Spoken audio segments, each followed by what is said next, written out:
Fever, no! But also, let's take a moment for KK, okay? She's that moment today. She's that girl always. Thank you. No cheek. Let the light get in the nice little dog. The Indiana Fever walk in to Chicago, the United Center, no Caitlin Clark, and they walk out with a W 93-78. Everyone's been sold a lie about the greatest rivalry in women's basketball. The media wants you to believe Caitlin Clark and Angel Reese are locked in some epic battle for supremacy, trading wins back and forth like Magic and Bird. But when you actually look at what's happening on the court, when you dig into the real numbers that nobody wants to talk about, the truth is absolutely brutal for one side of this so-called rivalry. Picture this nightmare scenario for Chicago. The Sky throws their biggest promotional event of the season, complete with pink Barbie decorations covering the entire United Center. They've scheduled this special game at their premium venue, built the whole night around Angel Reese's persona, and sold it as the ultimate showdown. There's just one massive problem.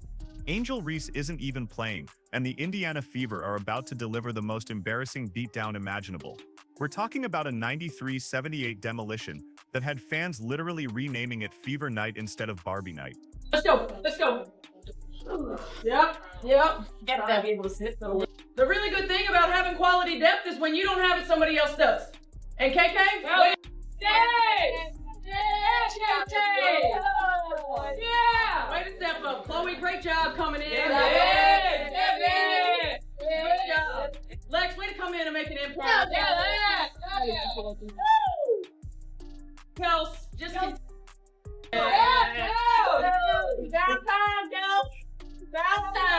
But here's where it gets really shocking. This wasn't some fluke performance or lucky break for Indiana.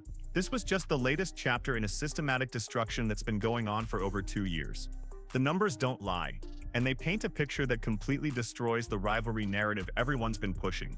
The Indiana Fever have absolutely demolished the Chicago Sky 6 times in their last 7 meetings. 6 out of 7. That's not competitive balance. That's target practice. This season alone, the Fever have beaten Chicago 3 straight times, outscoring them by a ridiculous 77 points across those 3 games. Think about that number for a second. 77 points. That's more than an entire game's worth of scoring spread across just 3 matchups. The first meeting this season saw Indiana decimate them by 35 points in a game that wasn't even as close as the final score suggested. The second matchup? Another crushing 27-point blowout that left Chicago's coaching staff looking completely lost. And now this latest Barbie Night disaster. Another 15-point beatdown that turned their biggest promotional event into someone else's victory party. When one team consistently dominates another by these margins, calling it a rivalry becomes a joke. The Fever were led by a season-high 35 points from Kelsey Mitchell, while Chicago struggled throughout the game. Clark's absence didn't matter, as Indiana showed their depth and team chemistry. This is what a real franchise looks like, building sustainable success instead of relying on media hype. This is absolutely a one-sided rivalry. And we've got to say it like it is. Like, we can't say Caitlin needs to do this, Caitlin needs to do that. Let's be real. The only reason this is still a rivalry is because the other side of the rivalry won't stop it. And by the way, it is extremely beneficial for Angel Reese to be in this rivalry. The media keeps pushing this narrative because it sells. 2 young stars, different playing styles, contrasting personalities. But this is a fake one-sided rivalry. We got Angel Reese taking more shots at Caitlin Clark unnecessarily. Media outlets keep pushing this rivalry narrative because it sells 2 young stars with contrasting personalities, different playing styles, college backgrounds that create natural storylines. ESPN builds it up, social media goes crazy, and everyone acts like we're witnessing the next generation of basketball greatness, battling it out. But when you actually watch these games, when you see how one team consistently outplays, outcoaches, and outperforms the other, the whole thing falls apart completely. The most embarrassing part? Even without Caitlin Clark on the court, Indiana still walked into Chicago's house and dominated them on their biggest night of the season. The Sky marketing team had scheduled this game specifically at the United Center, hoping to create magical memories for their fans and give their team a boost against their supposed rivals. Instead, they watched Kelsey Mitchell put on a masterclass performance that will go down in Fever history. But that wasn't the whole story about Mitchell's incredible night. The veteran guard knew she had to carry the scoring load without Clark, and what happened next put her name in the record books forever. Mitchell absolutely exploded for a season-high 35 points, shooting an incredible 12 of 19 from the field and nailing 7 three-pointers on 10 attempts. That's 70% from beyond the arc, when your team needs you most. Here's where it gets really special though. Mitchell didn't just have a good scoring night. She made franchise history in the process. She joined Caitlin Clark as the only players in Indiana Fever history to record 35 or more points, 5 or more assists, and 5 or more made three-pointers in a single game. Think about that exclusive club, 2 players ever in franchise history, and Mitchell just earned her spot on Barbie Night in Chicago of all places. It's the Kelsey Mitchell Show here in Chicago.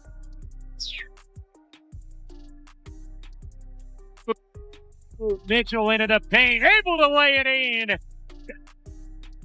To Mitchell, she'll fire. You bet.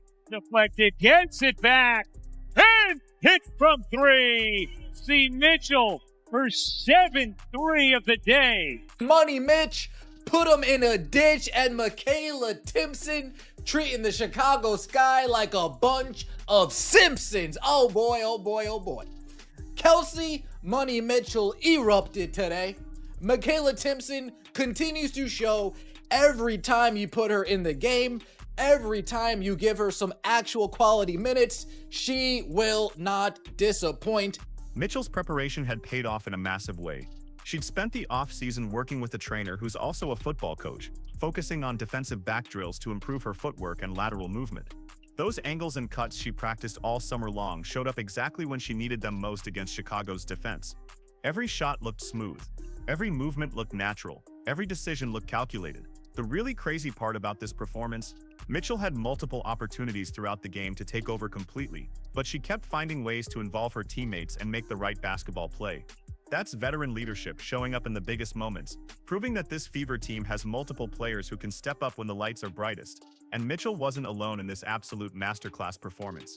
The supporting cast that everyone's been questioning all season long decided to show up in the most spectacular way possible. Michaela Timpson delivered the performance of her young career, dropping 14 points on 6 of 8 shooting from the field.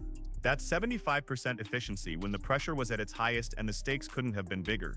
Timpson has been waiting all season for an opportunity like this, and when her number was called, she didn't disappoint.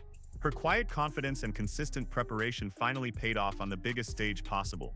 Mitchell praised Timpson after the game, calling her the ultimate professional and highlighting how she's always ready when her team needs her most. But wait, it gets even better.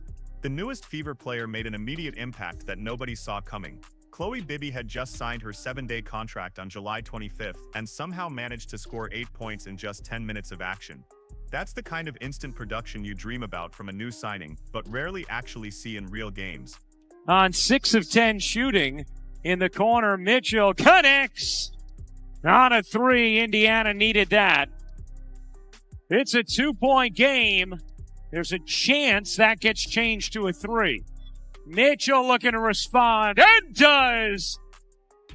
Things tightening at United Center. Mitchell has it deflected, gets it back, and hits from 3. Oh, Indiana run after Chicago had cut it to 2. Poked away by Timpson. There's the deflection. Off to the races. Timpson finishes strong, forcing a timeout from Chicago. A 9-0 Indiana run, and the lead is back to 11. Michaela Timpson, the rookie, all season long, when she's gotten minutes here and there, has made the most of them. We've seen it on the offensive end. Then here, just getting her arms in the passing lane, the deflection, finishing a tough look. Coach Stephanie White praised Bibby's ability to stretch the floor and create space for Aaliyah Boston, which opened up the entire offense in ways Chicago couldn't handle. Meanwhile, Boston grabbed her 3rd straight double-double with 14 points and 11 rebounds, but her impact went way beyond the box score. 6 assists, 2 steals, and 2 blocks. Boston affects every single possession on both ends of the court. Lexi Hull came through with clutch shots whenever Chicago tried to make any sort of run, her timing and shot selection keeping the Sky from building any momentum whatsoever. This supporting cast just proves something that critics have been questioning all season long. The Fever aren't just Caitlin Clark and 4 other players hoping for the best. And what exactly happened to expose Chicago's massive organizational problems? This goes way deeper than just one bad game or a few missed shots. The Sky have fundamental issues that keep showing up no matter who they're playing against. But these problems become absolutely glaring when they face a well-coached, well-prepared team like Indiana. Coach Tyler Marsh sounded completely defeated in his post-game comments, admitting that teams have figured out how to exploit Chicago's weaknesses. His frustration was obvious as he talked about players not executing the game plan and making the same mistakes over and over again. When your own coach basically admits that opponents have solved your team, that's a serious organizational problem. Rachel Banham's post-game attitude perfectly captured the team's mentality going into this game.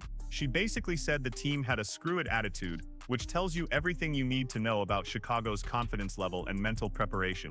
When your own players admit they're not mentally ready for big games, that's not a personnel problem. That's a culture problem. How have you seen her improve and become more comfortable throughout the season? She's amazing. One of the best rookies I think I've ever come across of. She's I don't know how to say it, like the ultimate pro. Shows up, no problems. And I think when you have locker room culture happening, you need great people to make it greater. And I think we got a good addition here. So shout out to KK. The newest Fever player made an immediate impact too. Let's check this out right here. Of course, this is supposed to be the arena that Angel Reese built, right? Question mark. Caitlin Clark right here signing autographs. Look at these fans. Are you kidding me? I mean, seriously. This person over here, show us Barbie. Yeah, not lined up for Barbie. In Barbie's own arena. Glad to see Chicago giving Barbie a welcome to Sophie Cunningham.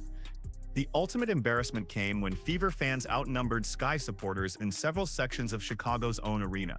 Indiana players were getting louder cheers than Chicago's roster in their own building. The atmosphere felt more like a Fever home game than a Sky celebration, with fans literally renaming the event on social media throughout the night. But here's what makes this situation even more fascinating and reveals the true star power in this supposed rivalry. Caitlin Clark spent the entire game signing over 200 autographs for Chicago fans who came specifically to see her play, even though she was sitting on the bench in street clothes. She remained the center of attention for the entire night without even stepping on the court. Clark made her way around 2/3 of the United Center before the game, spending 20 minutes interacting with hundreds of fans, even as security tried to move her along. That's genuine star power you absolutely cannot fake or manufacture. These weren't Indiana fans who traveled to Chicago fake. These were Sky supporters who wanted to see Caitlin Clark more than their own team. The emotional reactions from fans when Clark signed their jerseys and took photos told the complete story about which player actually moves people. Kids were crying tears of joy just from getting a few seconds with her. Adults were posting on social media about how this made their entire year. That's the kind of impact that transcends basketball and creates lifelong memories. Even while rehabbing her injury, Clark has made it a point to spend this kind of time with fans before every single game. She understands the responsibility that comes with her platform and genuinely loves helping grow the game in ways that go far beyond what happens between the lines. This isn't some calculated PR move. This is authentic connection with people who look up to her. Clark's presence gives her teammates incredible confidence, even when she's not playing. The team is taking a careful, measured approach to her return, making sure she gets adequate practice time to regain her rhythm and timing. They want her back in the 3rd week of August when she's completely ready, not rushed back too early. So what does this lopsided dominance actually mean for both franchises moving forward? The implications are absolutely massive and paint two completely different pictures for these organizations. Indiana sits 3rd in the Eastern Conference at 14 wins and 12 losses, just 2 games behind Atlanta and building real playoff momentum without their best player on the court. The Fever are proving they can win games in multiple different ways, with Clark dominating, with role players stepping up at home, on the road, in regular games, and on special promotional nights. That's the mark of a complete team that's building something sustainable for the long term, rather than relying on individual brilliance to carry them. Compare that to Chicago's continued struggles across every possible metric. The Sky dropped to 7 wins and 18 losses with this latest defeat, their 5th straight loss that basically ended any realistic playoff hopes they might have had. Their rebuild isn't showing progress, their chemistry remains inconsistent, and their game plans keep getting exposed by well-prepared opponents. When Clark returns healthy for the stretch run, this confident Fever team becomes absolutely dangerous heading into the rest of 2025. They've learned to win without her, built confidence in their depth, and proven they can handle pressure situations when the stakes are highest. Adding Clark back to this group creates something special that Chicago simply cannot match right now. The exciting reality for Indiana fans is that this team is just getting started. Their core players are young, their chemistry is improving every game, and their coaching staff has proven they can make adjustments when things aren't working. Meanwhile, Chicago keeps scheduling more games against Indiana at premium venues, hoping things will magically turn around while Indiana keeps proving why that's a huge mistake. Every time these teams meet, the Fever walk away with another victory and Chicago gets reminded of the growing gap between them. This isn't a rivalry between Clark and Reese. This is one franchise building towards sustainable success, while the other keeps hoping that media narratives will somehow translate into actual wins on the basketball court.